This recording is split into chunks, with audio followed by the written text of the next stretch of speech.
All right, good morning, everybody, and welcome to the first day of virtual learning.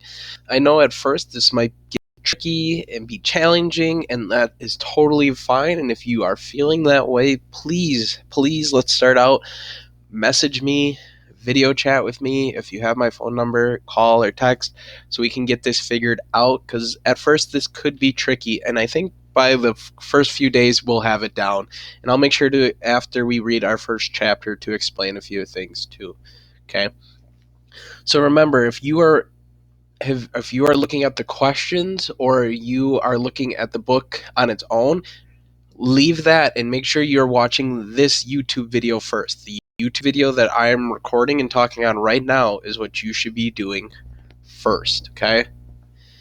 We are going to be reading for our reading learning a series of unfortunate events. The first book, The Bad Beginning, okay? We're looking at the bad beginning, okay? Now I know it's going to be a little bit different than what we normally do, but it's totally fine. Just make sure you get this done each day. Check out the questions after, and I'll go over that after so you know where to find everything too. I've got my Flamin' Hot Cheetos right beside me, just like we're back at school. The only thing is I have to go buy my own Cheetos. I can't get Cheetos shared with me, or the Takis, the Miss Takis. Okay, so we're reading Lemony, Series of Unfortunate Events, The Bad Beginning, and this is by Lemony Snicket. Probably some of you have seen the movie or the Netflix show, and if you haven't, it'll be one to watch then after we are done reading. Okay. So chapter 1. Okay. I don't want you just sitting here listening to me. I want you to be reading along. Okay. So whether that's following along with your mouse cursor or following along with your finger or just reading along with me and making sure you're reading, because this is still reading class. So make sure you're still doing that while we're reading. Okay. So first chapter. If you are interested in stories with happy endings, you'd be better off reading some other book. In this book, not only is there no happy ending, there is no happy beginning, and very few happy things in the middle.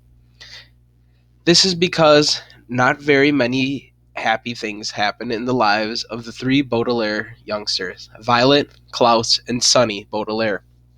Were intelligent children, and they were charming and resourceful, and had pleasant facial features. But they were extremely unlucky, and most everything that happened to them was rife with misfortune, misery, and despair. I'm sorry to tell you this, but that is how the story goes. Okay, just real quick before we continue, the word rife, that means reoccurring or just keeps happening. So it seems like our children have very misfortune, misery, and things that go wrong often. Okay, second paragraph here. Their misfortune began one day at Briny Beach. The three Baudelaire children lived with their parents in an enormous mansion at the heart of a dirty and busy city. And occasionally, their parents gave them permission to take a rickety trolley.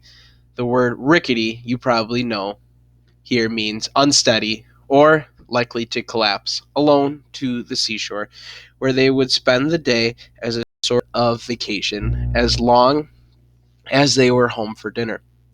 This particular morning, it was gray and cloudy, which didn't bother the Baudelaire youngsters one bit. It was hot and sunny. Briny Beach was crowded with tourists, and it was impossible to find a good place to lay one's blanket. One gray and cloudy days, the Baudelaires had the beach to themselves to do what they liked.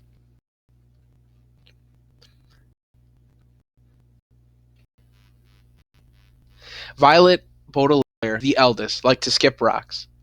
Like most 14-year-olds, she was right-handed, so the rock skipped farther across the murky water when Violet used her right hand than when she used her left.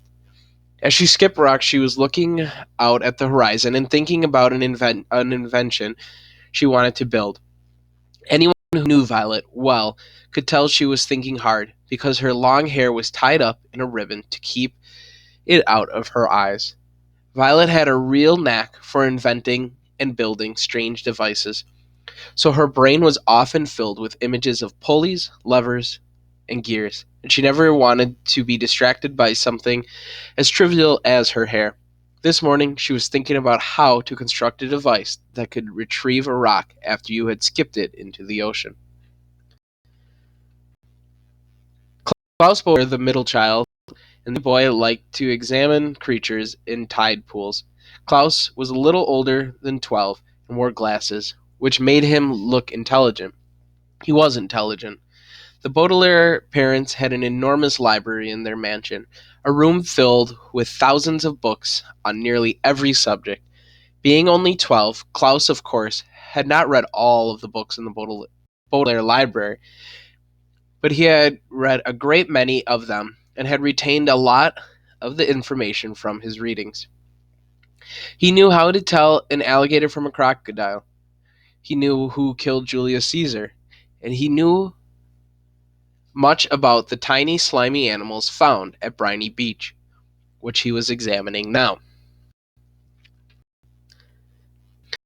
Baudelaire, the youngest, liked to bite things. She was an infant, and very small for her age, scarcely larger than a boat. What she lacked in size, however, she made up for with the size and sharpness of her 4 teeth. Sunny was at an age where one mostly speaks in a series of unintelligible shrieks, except when she used the few actual words in her vocabulary, like bottle, mommy, and bite.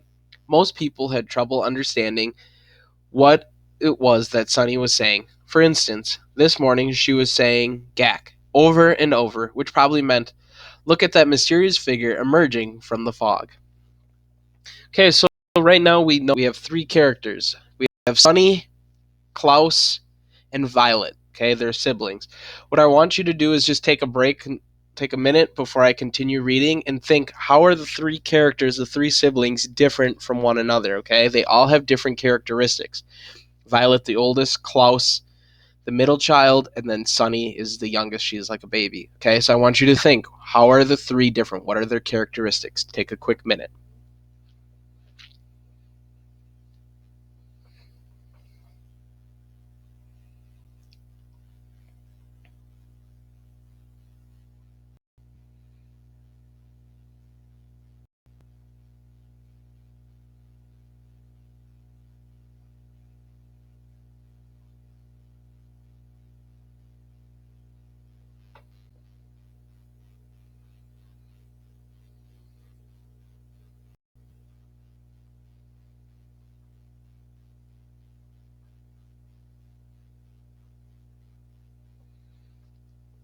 Okay, continuing on.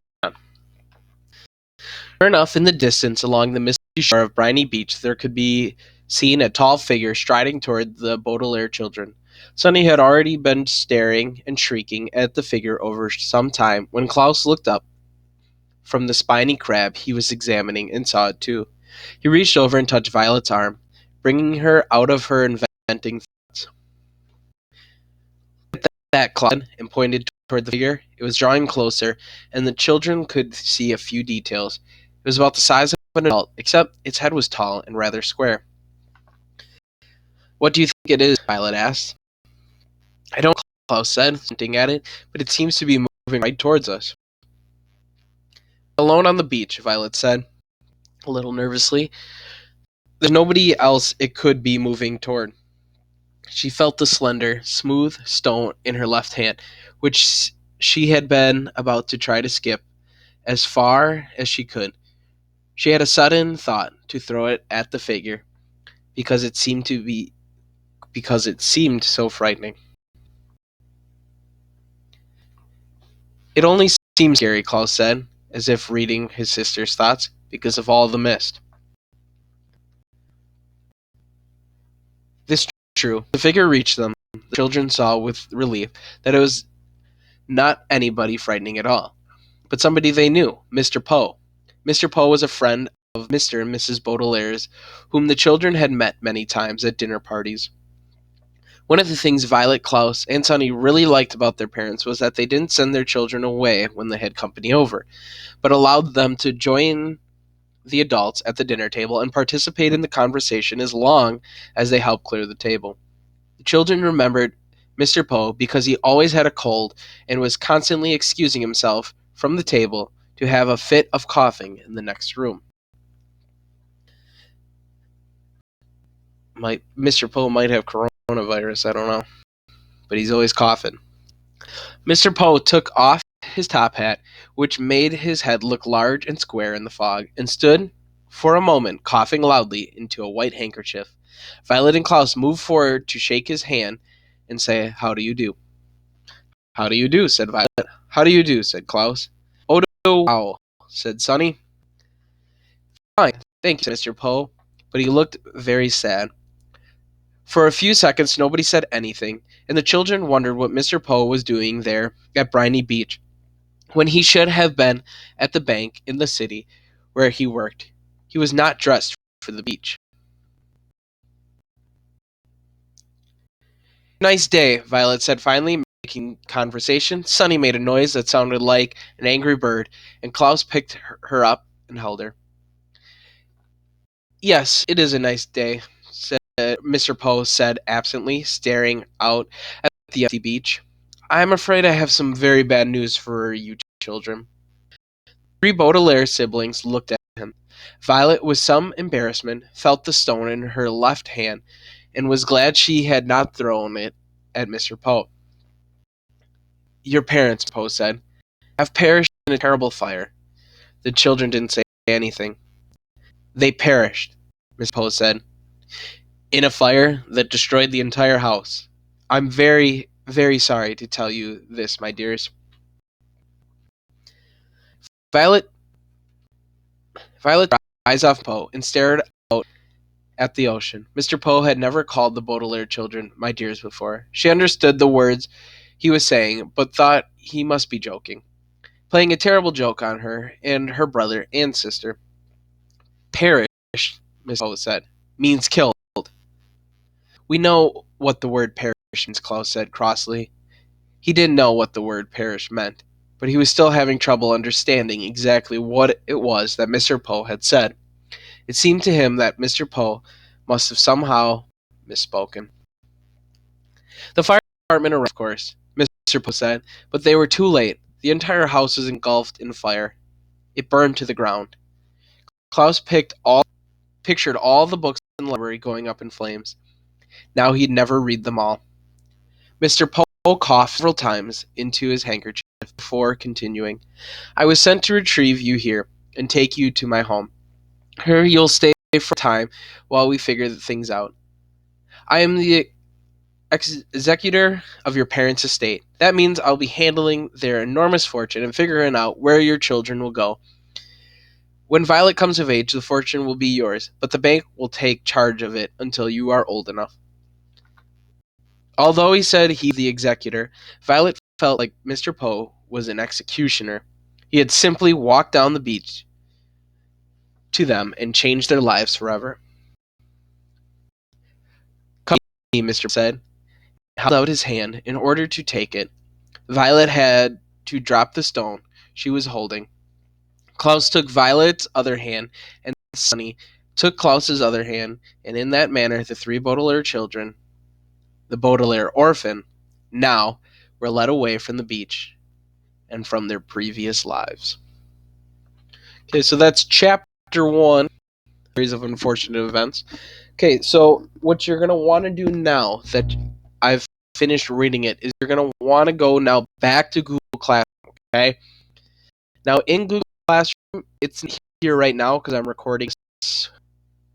For me, it's Sunday. For you, it's going to be Monday, so I'm recording this different time. Tomorrow, your questions will pop up here. The YouTube video will be right above this, and then it's going to be the assignment above that. Right here is a copy of the book. So if you want to go and back on your own and look over, because what do we always do as good readers? If we can't remember, you're not going to want to go back and listen to my video because it's going to be too tricky. You're going to want to go back into the book. So if like this link, it will take you to the book on your own where you can scroll through and read the book on your own, okay? And go back and help you with questions, okay? But if you're to look at, it's going to show up like this. It'll say lesson 1 reading questions, okay? And when you click it, it's going to be different for me and you. It's going to have the book copy again, but it's going to have your own assignment, okay? What you're going to do is you'll click that document, and it's going to be for every student. Each student will have their own document that they can type in. Make sure you put your name in it. It'll just be easier for me, so type your name in, whatever it is. Each student will have their own. So whoever does theirs, it's not going to mess up anybody else's because it's going to be their own work, okay? So then here's has a few vocabulary words over here. It has the 8 questions. Make sure you complete incomplete sentences, okay? Very important to complete incomplete sentences. There's 8 questions. Make sure you fill them out. I strongly advise that you go and look back in the book. That's why I gave you the link, so you can go back and look. The thing was just me reading it with us reading it together. Now you can go back and look to help you finish those questions, because sometimes we don't remember everything, so it's good to look back into the book to answer the questions, okay? And then when you're finished, I'm pretty sure, because yours is going to be different than mine. Mine's on the teacher mode. Yours, when you click into the link, you'll go into Doc, and I'm pretty sure yours will have a thing that says turn in assignment so that I know you completed it, okay? So we'll go out tomorrow. Again, if you have questions, remember to either you can email me or you can just send me a message on here on Google Chats, Google Messages, okay? So go over the questions, read it again, look back, and if you have those questions, make sure if you can't figure out, you can't find the assignments, you can't find something, ask, okay? So this is for Monday. Make sure you complete it on Monday, because tomorrow you'll have a math lesson that you'll need to complete as well, okay? Okay, so complete these questions, make sure they get in for your assignments in Google Classroom every day. All right, we'll see you guys. I hope everything is going well. Look for your assignment tomorrow.